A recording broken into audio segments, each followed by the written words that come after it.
दोस्तों, आज की कहानी में आपका स्वागत है। लेकिन कहानी शुरू करने से पहले कमेंट करके हमें ज़रूर बताएं कि आप हमारी वीडियोस कहाँ से देख रहे हैं। और हाँ, वीडियो को लाइक करें और चैनल को सब्सक्राइब करना बिल्कुल भी ना भूलें। मेरा नाम सुमन है। मैं अनाथ आश्रम में रहती थी क्योंकि यहाँ मुझे मेरे अपने ही छोड़कर चले गए थे। मैंने अनाथ आश्रम के बारे में बहुत सुन रखा था कि यहाँ वो बच्चे रहते हैं जिनके माता पिता नहीं होते। उनकी अच्छी परवरिश होती है, उन्हें शिक्षा दी जाती है। ये उन बच्चों की दुनिया होती है जिनकी जगह कहीं नहीं होती। मैंने जैसे ही अनाथ आश्रम के अंदर कदम रखा तो अचानक ही होश उड़ गए थे। यहाँ का हाल तो बहुत ज़्यादा ख़राब था।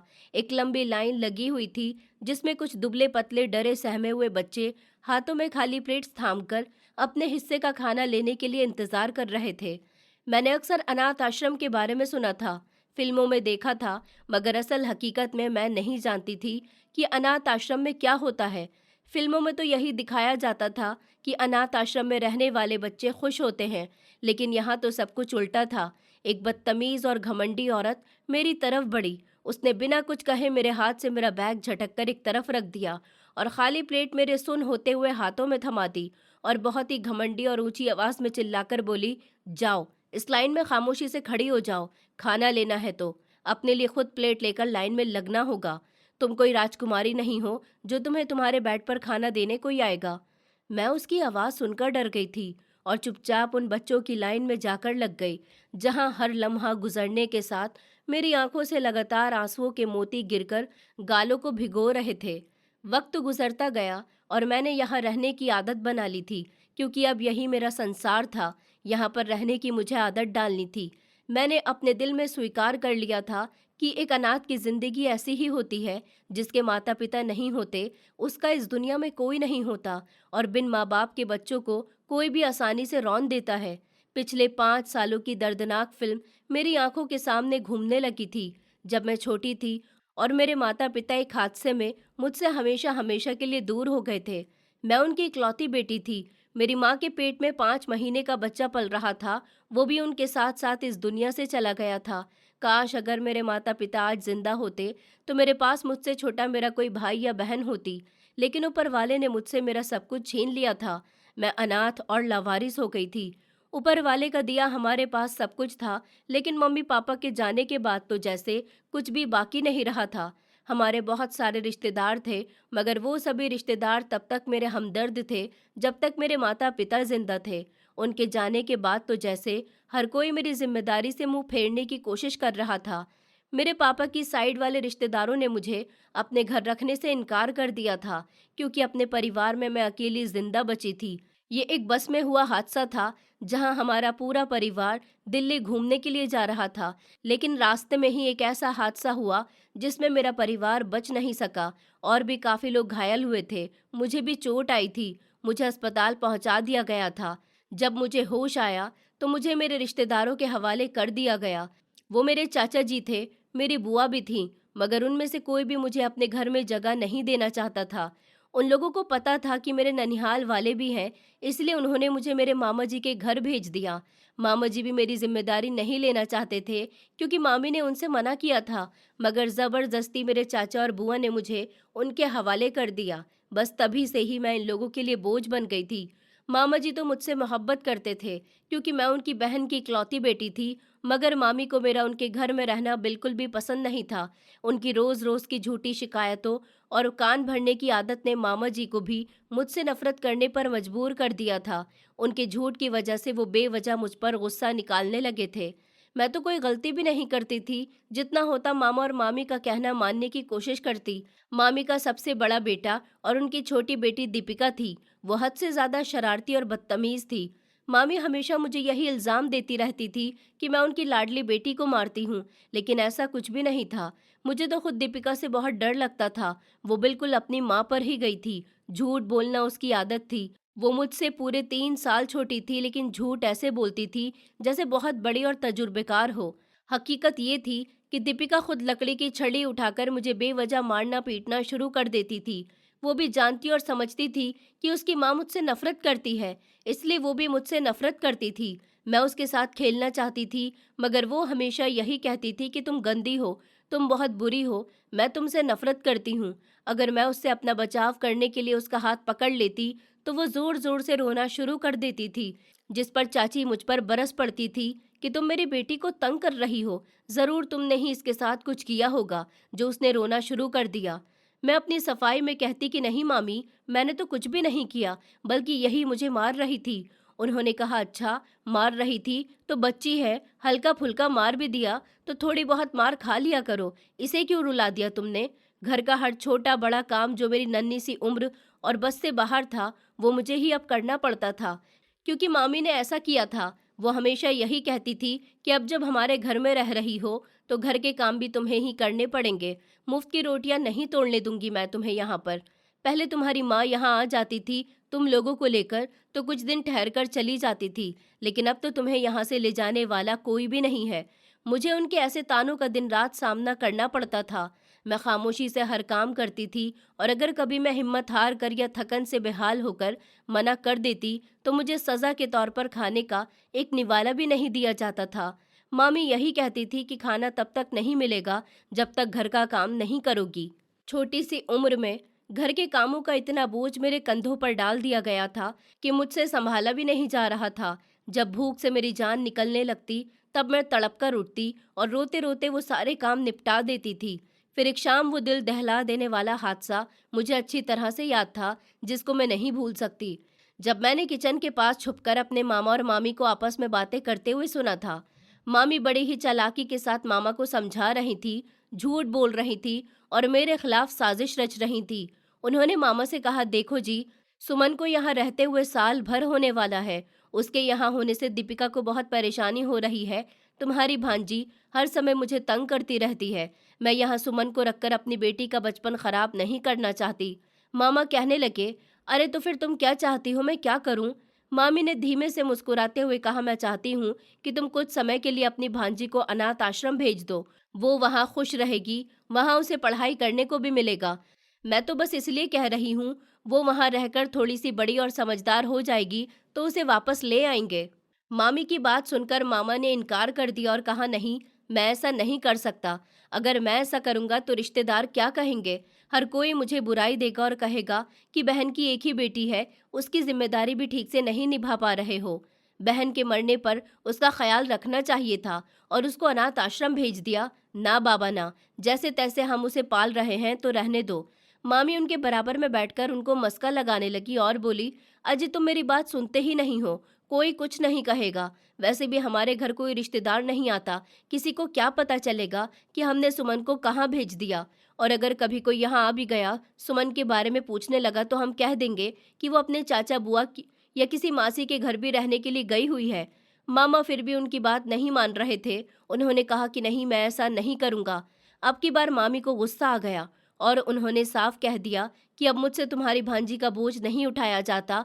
मैं उसको इस घर में और बर्दाश्त नहीं कर सकती। कुछ भी करो और उसे यहाँ से निकालो, वरना मैं अपनी बेटी को लेकर हमेशा हमेशा के लिए मायके चली जाऊंगी। फिर तुम और तुम्हारी भांजी रहते रहना इस घर में। उनकी धमकी सुनकर मामा जी डर गए थे। मेरे माता पिता की मौत के फौरन बाद ही उन दोनों ने मेरे माता पिता की चीज़ों पर अपना कब्जा कर लिया था। मामी तो वैसे भी मेरी माँ से नफरत करती थी और जलन भी रखती थी।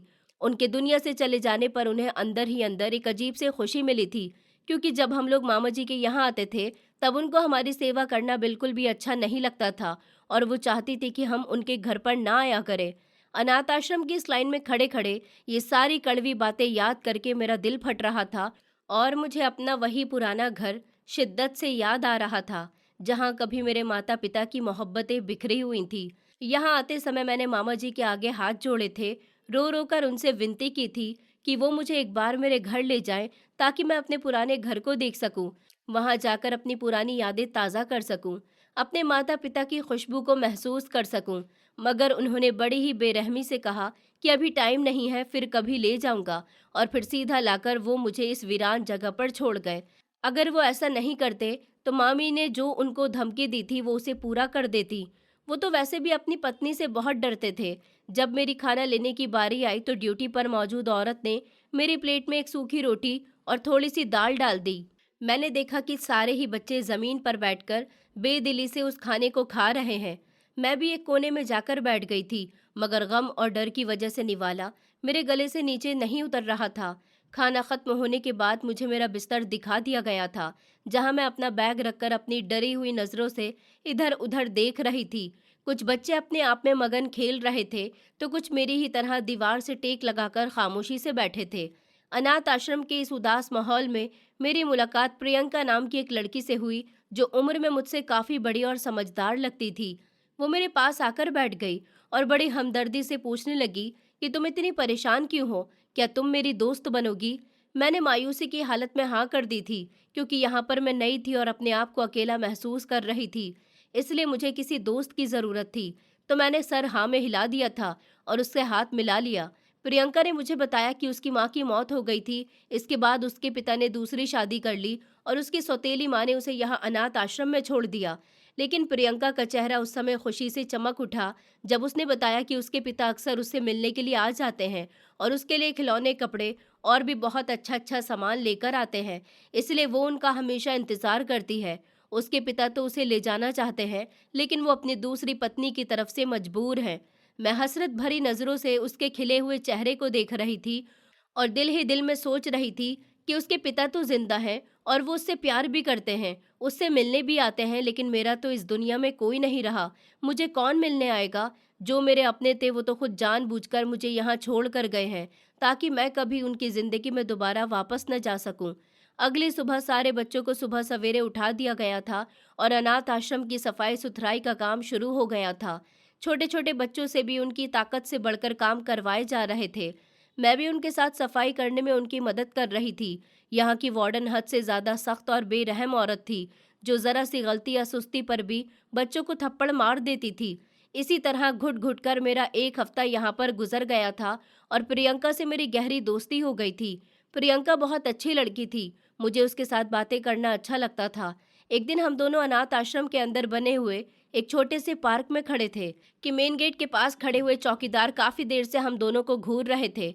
फिर वो हमारे करीब आया और प्रियंका से कहने लगा कि इधर आओ, मेरी एक बात सुनो। प्रियंका ने उसे वहीं से जवाब दे दिया, अंकल आपको जो कहना है यहीं से बता दीजिए, मैं वहां नहीं आ रही।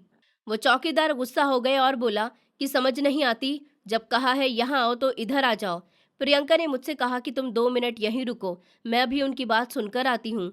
वो चौकीदार के पास गई तो उसने बड़ी चालाकी से कहा कि तुम्हारे पापा तुमसे मिलने के लिए बाहर आए हैं, जल्दी से मेरे साथ चलो। ये सुनकर तो प्रियंका की खुशी का कोई ठिकाना ही नहीं रहा था।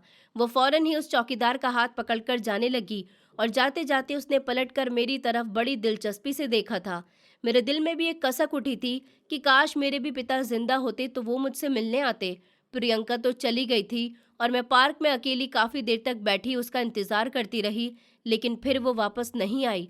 मैंने यही सोचा कि शायद वो अपने पिता के साथ बातों में मगन हो गई होगी, लेकिन जब आधे घंटे से ज़्यादा का समय गुजर गया और मैंने देखा कि वो चौकीदार अकेला बाहर आकर अपनी कुर्सी पर बैठ गया और घबराकर इधर से उधर देख रहा है, तो मेरे दिल में एक अनजाना सा डर बैठ गया था। न जाने क्यों मुझे कुछ अजीब महसूस हो रहा था। मैं जल्दी से एक घने पेड़ के पीछे छुप गई और उस चौकीदार की हरकतों को नोटिस करने लगी, लेकिन प्रियंका का दूर दूर तक पता नहीं था। मुझे घबराहट होने लगी और मैं घबराती हुई सीधी अपने कमरे में आ गई थी। मैं कमरे में आने के बाद ही काफ़ी समय तक प्रियंका के लौटने का इंतज़ार करने लगी। दोपहर के खाने का समय भी हो गया था, तो वो वार्डन सारे बच्चों को लाइन बनाने का कहने आ गई। मैंने हिम्मत करके उससे पूछा, मैडम, प्रियंका के पापा उससे मिलने आए थे, क्या वो उनके साथ अपने घर चली गई है? वार्डन ने हैरानी से मेरी तरफ देखा और पूछा कि उसके पिता कब यहाँ आए थे। मैंने उनको बताया कि आज सुबह लगभग 10:30 बजे के करीब गार्ड अंकल उसे बुलाकर ले गए थे। ये सुनते ही वार्डन के चेहरे का रंग बदल गया और उसने मुझे वहीं रुकने का कहकर बच्चों की लाइन बनवाई और तेजी से चली गई।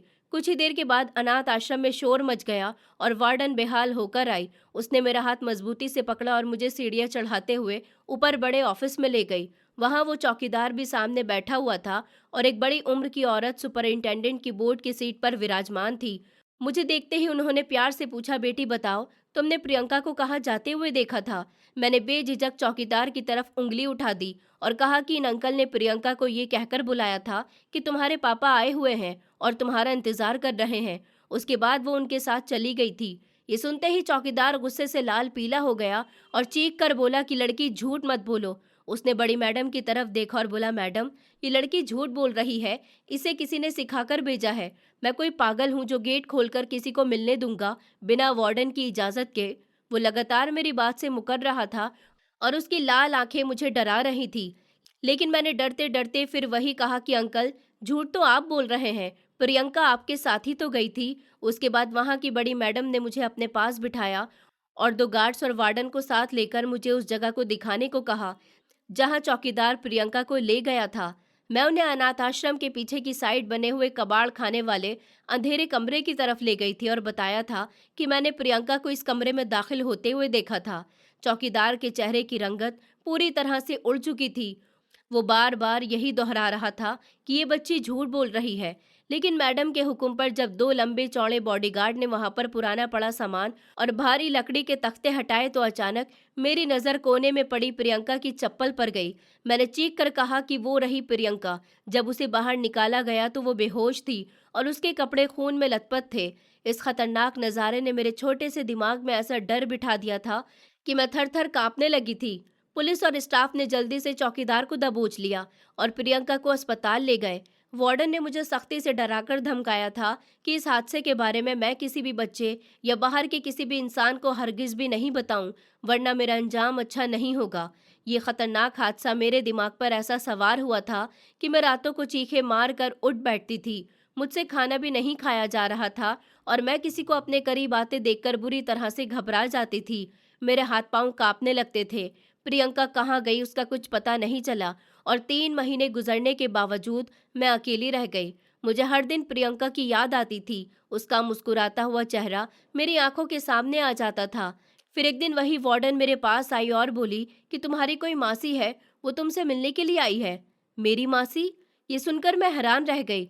मैं प्रियंका वाले हादसे के डर से इतनी ज्यादा दहशत में डूबी हुई थी कि मैंने रोते हुए साफ मना कर दिया कि मुझे किसी से नहीं मिलना है। जब वार्डन ने जबरदस्ती मेरा बाजू पकड़ा तो मैं डर से चीखने लगी, जिस पर उन्होंने मुझे चुप करवाया और मासी को वही ले आई थी। लेकिन ये मेरी मासी नहीं थी। मेरी मासी तो बिल्कुल मेरी माँ जैसी दिखाई देती थी। ये तो कोई और ही थी। मैं इनको भी जानती थी। इनको मैंने कभी कभी अपने घर आते जाते हुए देखा था। ये काफी समय तक मेरी मम्मी से बातें करती रहती थी।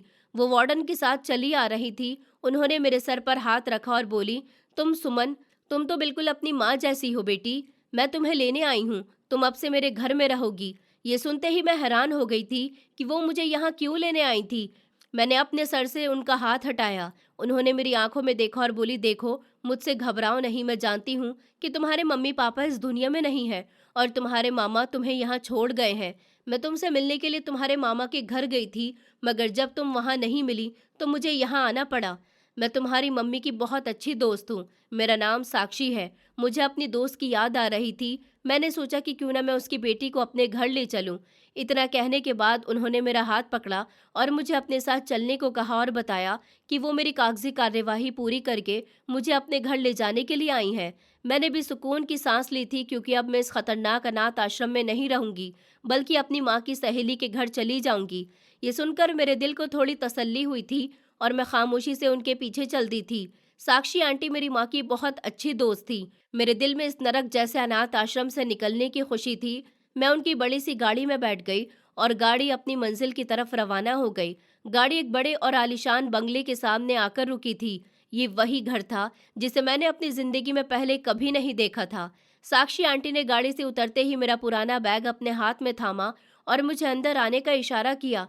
अंदर कदम रखते ही मुझे महसूस हुआ कि वो एक बहुत सुंदर और आरामदायक घर था, जहां हर चीज बहुत ही तरीके के साथ रखी हुई थी।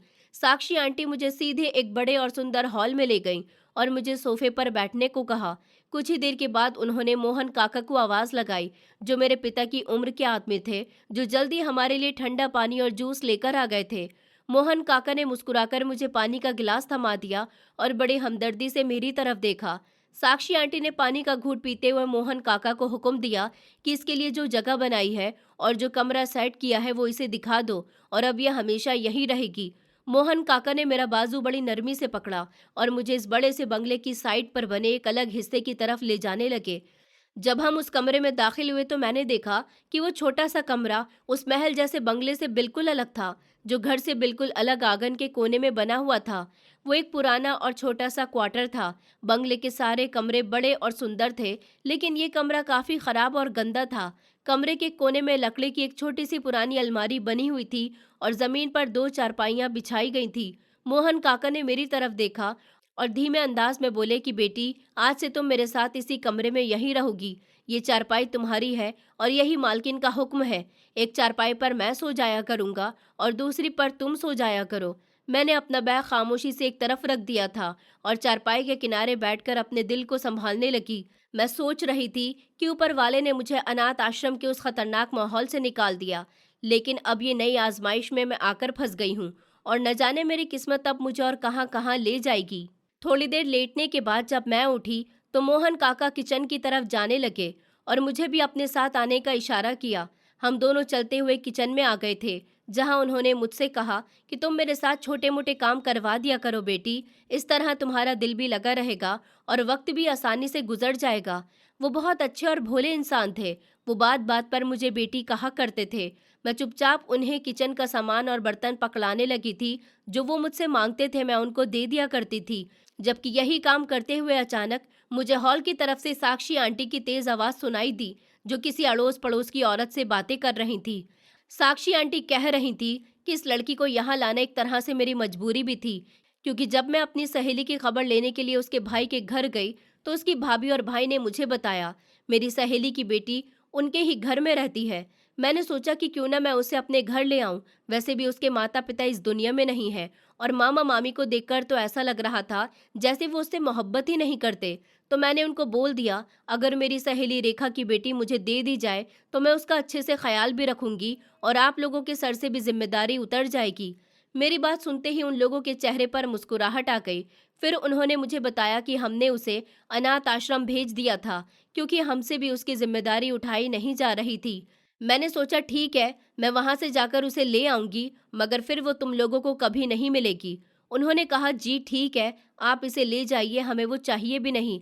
मैं तो चाहती हूँ कि मैं उसे यहाँ रखूँ और उसे परमानेंट नौकर बनाकर रखूँ। उसे सिर्फ रहने के लिए जगह और 2 वक्त की रोटी ही तो चाहिए। वो सारी जिंदगी मेरे घर में नौकरानी बनकर रहेगी, वो भी फ्री की। मेरी सहेली तो वैसे मुझे बहुत प्यारी थी, लेकिन क्या करूँ, जो लोग इस दुनिया से चले जाते हैं उनके बच्चों के साथ तो यही होता है। पड़ोस की आंटी ने कहा, अरे बहन, तुम्हारा भी बेटा है, ऐसा ना हो कि जवान होकर ये तुम्हारे बेटे को अपने काबू में कर ले। साक्षी आंटी बोली, अरे तुम ये क्या कह रही हो? तुमने क्या मुझे बेवकूफ़ समझ रखा है? मैं ऐसे कभी नहीं होने दूंगी। और वैसे भी मेरा बेटा मेरी सोच जैसा ही बनेगा। मैंने उसकी जिम्मेदारी मोहन काका को दे दी है, वो उनके साथ ही रहेगी। मैं ये सब किचन से खड़ी सुन रही थी और एक कोने में हैरान और परेशान खड़ी थी। ये औरत मेरी माँ की सहेली होते हुए भी उसकी इकलौती और अनाथ बेटी के साथ किसी तरह की कोई हमदर्दी नहीं कर रही थी, बल्कि अपने घर की नौकरानी बनाने के लिए मुझे यहाँ लेकर आई थी। ये जहर भरी बातें सुनकर मेरा दिल खून के आंसू रो रहा था। साक्षी आंटी के 2 बच्चे थे, एक बेटा अतुल और एक बेटी नैना। नैना मुझसे उम्र में लगभग 1 साल छोटी होगी। वो बहुत प्यारी और मासूम थी और अतुल मुझसे लगभग 2 साल बड़ा था। उसका व्यवहार बहुत ही अच्छा था। शाम के समय जब उन दोनों बच्चों को पता चला कि मैं उनके घर में रहने के लिए आई हूँ, तो वो दोनों खुशी से मेरे पास आ गए थे और कहने लगे कि चलो हम सब मिलकर खेलते हैं। जब साक्षी आंटी ने उन दोनों को मेरे साथ खेलते हुए देखा तो वो तेज वाले गुस्से में आ गई थी और उन्हें डांट कर कहने लगी कि तुम लोग पागल हो गए हो, यह हमारे घर की नौकरानी है, ये जहाँ है इसे वहीं रहने दो। इसके साथ खेलने की क्या, इससे दोस्ती बढ़ाने की भी कोई ज़रूरत नहीं है। तुम लोग इसके पास मत जाया करो। अतुल उस समय 5वीं क्लास में पढ़ता था और काफ़ी समझदार था। उसने जल्द ही अपनी माँ के सामने विनती करते हुए कहा, मम्मी, वो बेचारी भी हमारी ही तरह छोटी और बच्ची है, उसे भी खेलने का हक है। आप इतनी छोटी बच्ची को नौकरानी बनाकर लाई हैं, आपको उस पर ख्याल नहीं आता कि इतनी सी उम्र में आप उससे घर के काम करवाएंगी? और तो और आपने उसे काका के साथ उस क्वार्टर में क्यों रखा हुआ है? उसे ऊपर हमारे साथ अच्छे कमरे में नैना के साथ शिफ्ट कर दीजिए। आपको किसी मासूम की ज़िंदगी के साथ इस तरह का खिलवाड़ नहीं करना चाहिए। ये तो बहुत गलत बात है। आपने तो हमें बताया कि वो आपकी सहेली की बेटी है, तो आप अपनी सहेली की बेटी के साथ इस तरह का व्यवहार कर रही हैं, ये आपको शोभा नहीं देता। वो 5वीं कक्षा में पढ़ने वाला छोटा बच्चा मेरी खातिर अपनी सगी माँ से बहस कर रहा था, लेकिन साक्षी आंटी ने उसे बुरी तरह से डांटते हुए कहा कि तुम जाकर अपना काम करो और इतनी बड़ी बड़ी बातें मत किया करो। मेरा बाप बनने की कोशिश मत करो, मुझे अच्छी तरह से पता है कि किसे कहाँ रखना है। उसके बाद उन्होंने अपने दोनों बच्चों की तरफ देखकर कहा कि खबरदार, अगर जो इस लड़की के साथ ज्यादा हमदर्दी जताने की कोशिश की, कहा है ना कि इससे दूर रहना। उन्होंने मोहन काका को सख्ती से हुक्म दिया कि इस लड़की को हर समय अपने साथ रखा करो और घर के सारे कामकाज इसे सिखाओ। इस घर के पुराने और इकलौते नौकर मोहन काका ही थे, जो साफ सफाई से लेकर खाना बनाना तक खुद ही किया करते थे। मोहन काका काफी बूढ़े हो चुके थे। उन्होंने बताया था कि पहले उनकी पत्नी यहाँ काम करती थी। पत्नी के मर जाने के बाद उन्होंने यहाँ काम करना शुरू कर दिया। ऊपर वाले ने उन्हें कोई औलाद नहीं दी थी, वो अकेले थे, यहाँ रहते भी थे और यहाँ के काम भी करते थे। अतुल और नैना अक्सर साक्षी आंटी से जिद करते थे कि सुमन का भी हमारे साथ अच्छे स्कूल में एडमिशन करवाया जाए। वो हमेशा मेरा पक्ष लेते थे। मैं भी पढ़ना चाहती थी, लेकिन इस घर में मेरी फरियाद सुनने वाला कोई नहीं था। मैं सुबह से शाम तक घर के झाड़ू बर्तन और बाकी छोटे मोटे काम करने में लगी रहती थी और इस आलीशान बंगले में मेरी हैसियत एक मामूली से नौकर से ज्यादा कुछ भी नहीं रही। वो औरत जो मेरी माँ की सहेली थी, जिसने बचपन में भी मेरी माँ के साथ काफी अच्छे पल बिताए थे, वो दोस्ती का लिहाज भी नहीं रखती थी और मुझे सिर्फ नौकरानी बनाने के लिए अनाथ आश्रम से यहाँ उठकर लाई थी। जब भी घर में कोई बड़ा मेहमान आता तो मुझे काम करने से फौरन रोक दिया जाता। साफ सुथरे कपड़े पहनकर हॉल में टीवी के सामने बिठा दिया जाता था। वो इसीलिए ताकि किसी को ये न लगे कि इस औरत ने छोटी बच्ची को घर की नौकरानी बनाया हुआ है और किसी को ये न लगे कि मुझसे नौकरानियों की तरह काम लिया जाता है। इसी तरह घुट घुट कर जिंदगी के कई साल गुजर गए थे और मैं शिक्षा से बिल्कुल दूर रही थी। मैं पढ़ना लिखना नहीं जानती थी, क्योंकि शुरू से ही मुझे स्कूल में पढ़ाने वाला कोई नहीं था। लेकिन अतुल और नैना मुझसे छुपकर साक्षी आंटी की नज़रों से बचकर मुझे घर के पीछे की तरफ बने गार्डन में ले जाते थे। मेरे साथ खेलते थे और स्कूल से लाई हुई चॉकलेट्स और बिस्किट मुझे देते थे।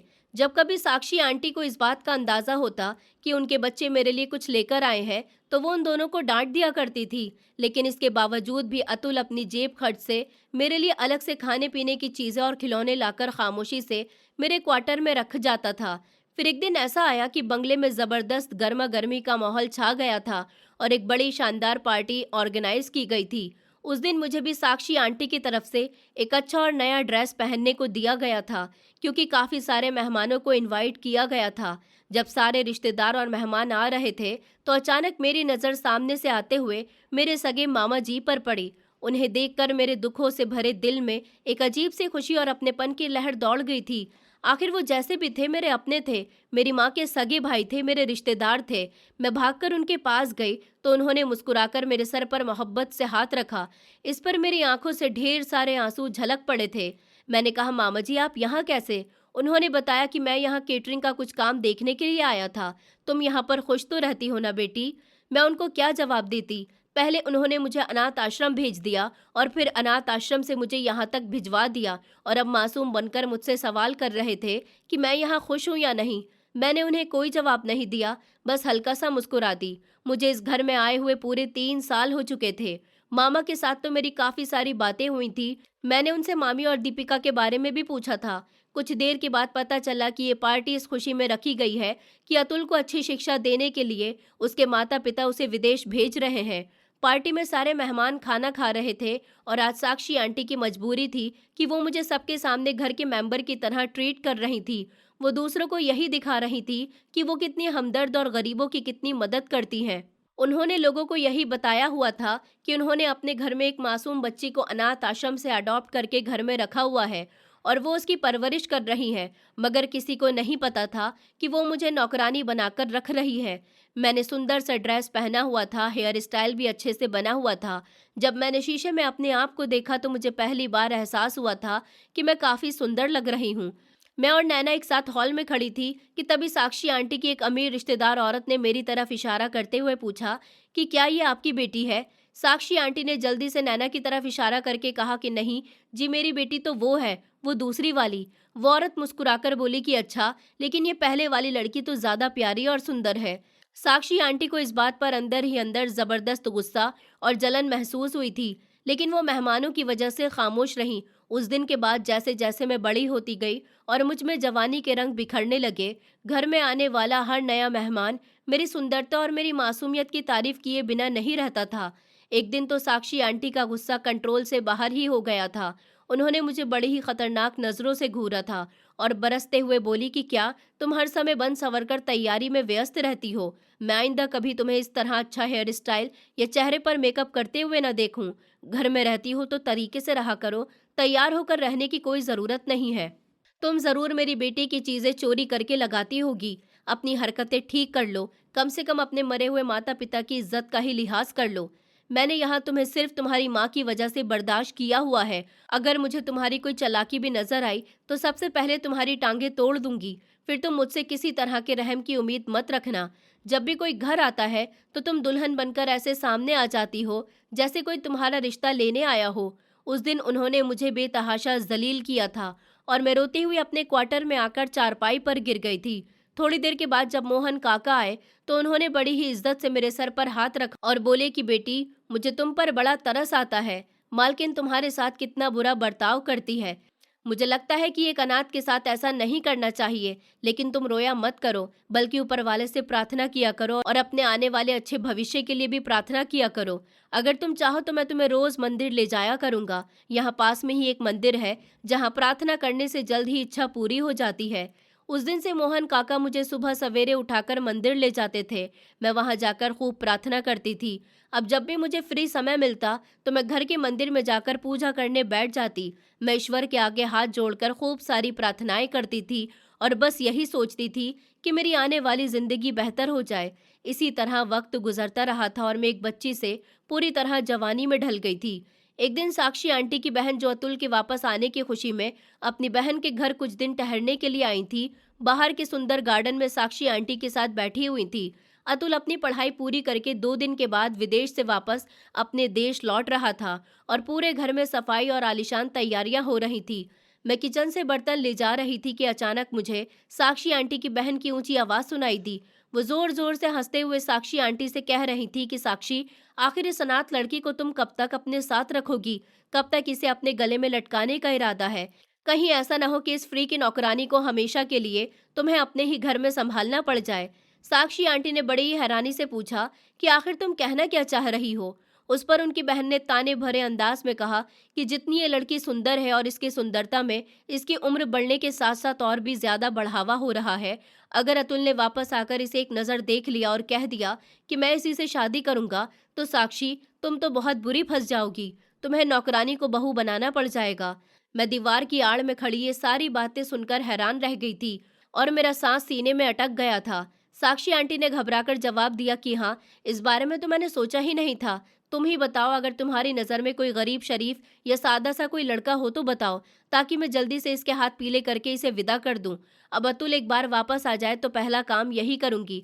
ये भयानक बातें सुनकर मेरे पैरों तले से जमीन निकल गई थी और मैं खामोशी से भागकर अपने क्वार्टर में आ गई, जहां मेरी आंखों से लगातार आंसू बहने लगे। उसी दिन मोहन काका अंदर दाखिल हुए। उन्होंने मुझे ऐसे उदास और रोते हुए देखा तो घबराकर पूछने लगे, क्या हो गया है सुमन? फिर किसी ने डांट दिया है क्या?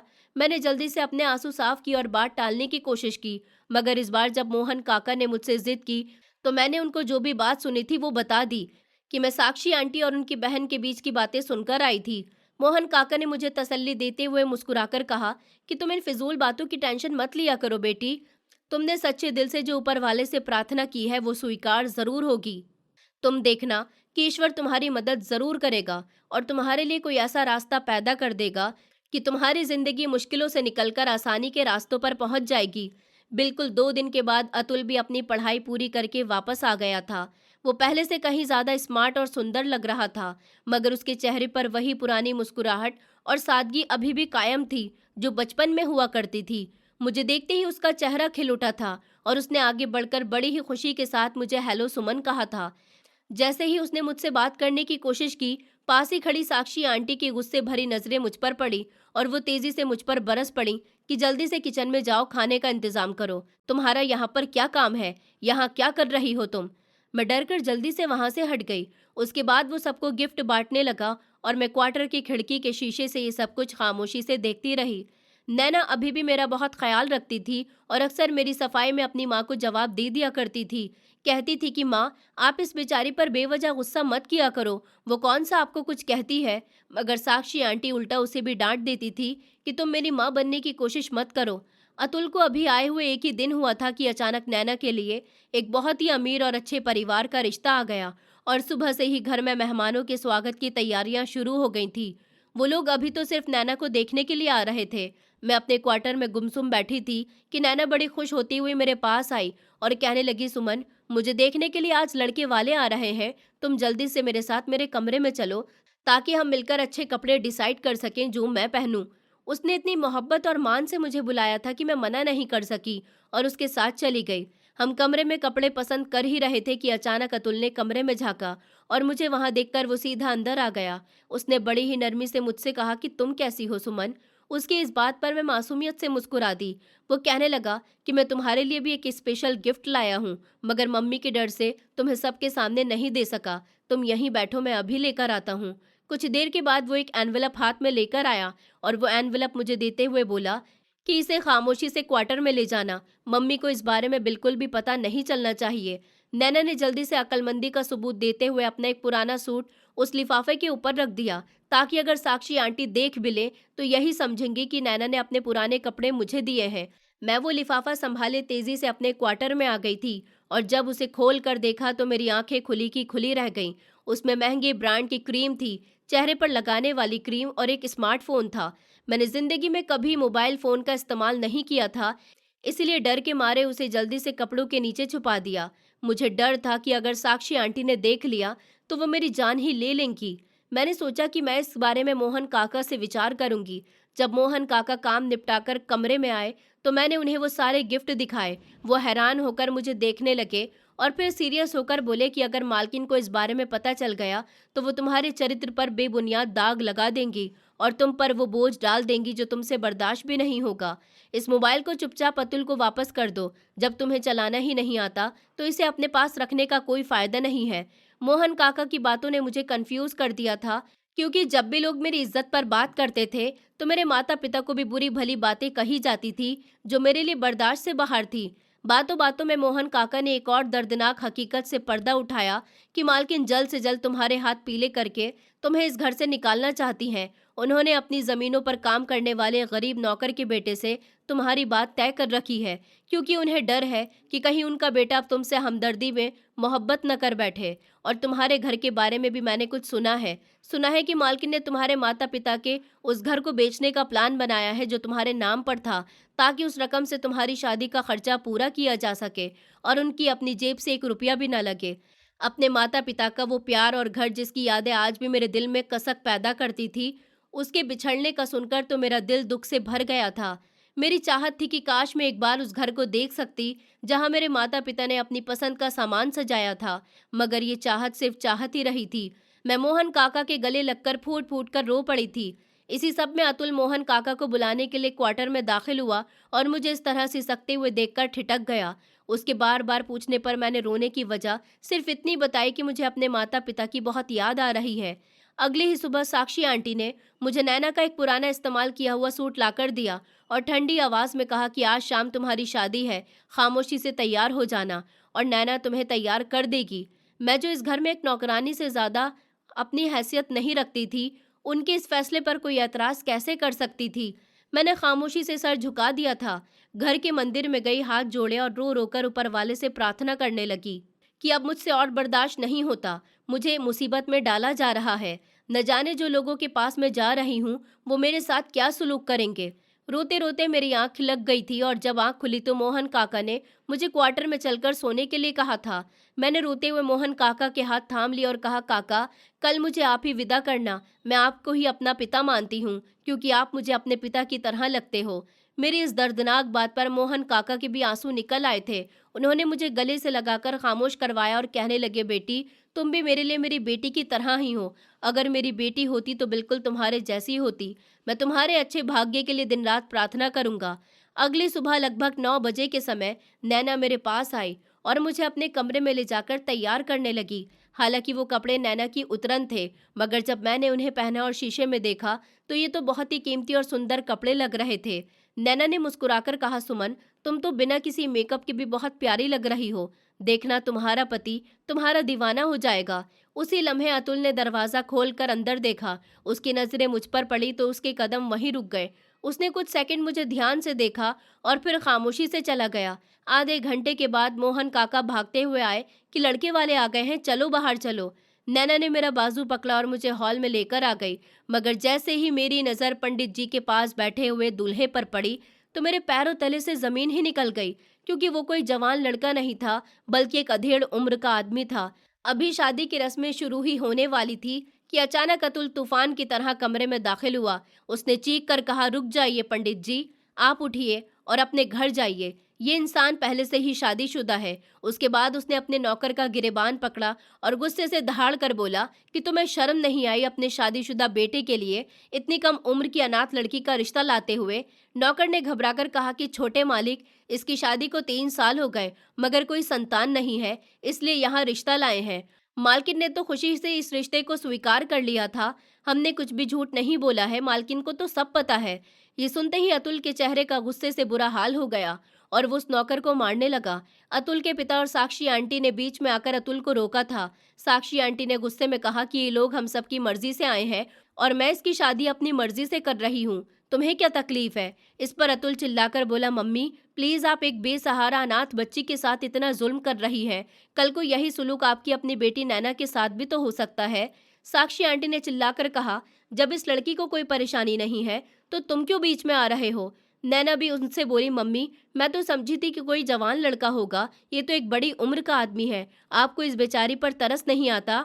वहां पर एक जबरदस्त तमाशा और शोर शराबा शुरू हो चुका था।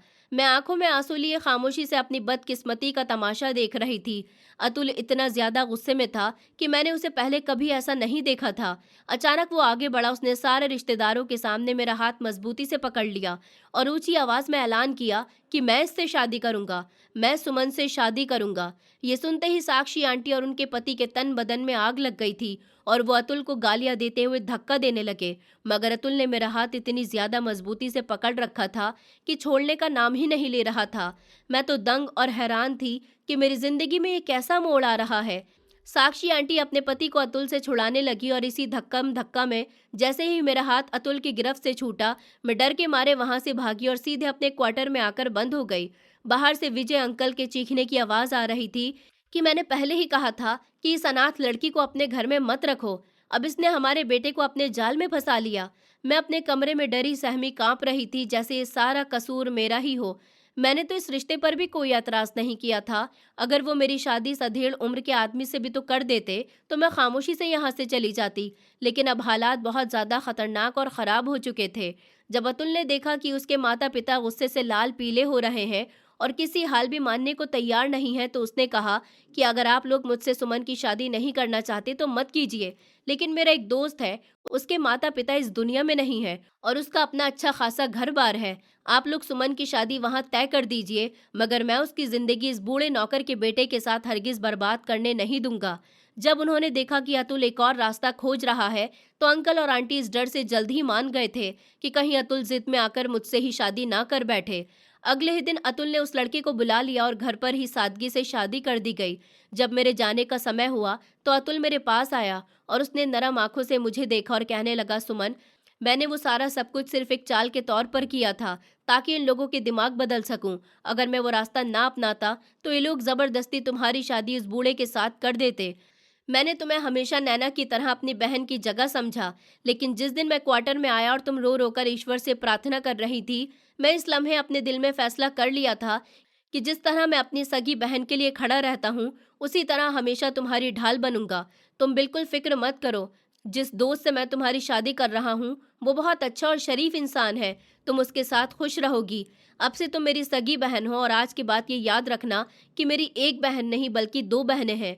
पास ही खड़े मोहन काका ये बातें सुनकर मुस्कुरा रहे थे और मेरी तरफ मोहब्बत से देख रहे थे।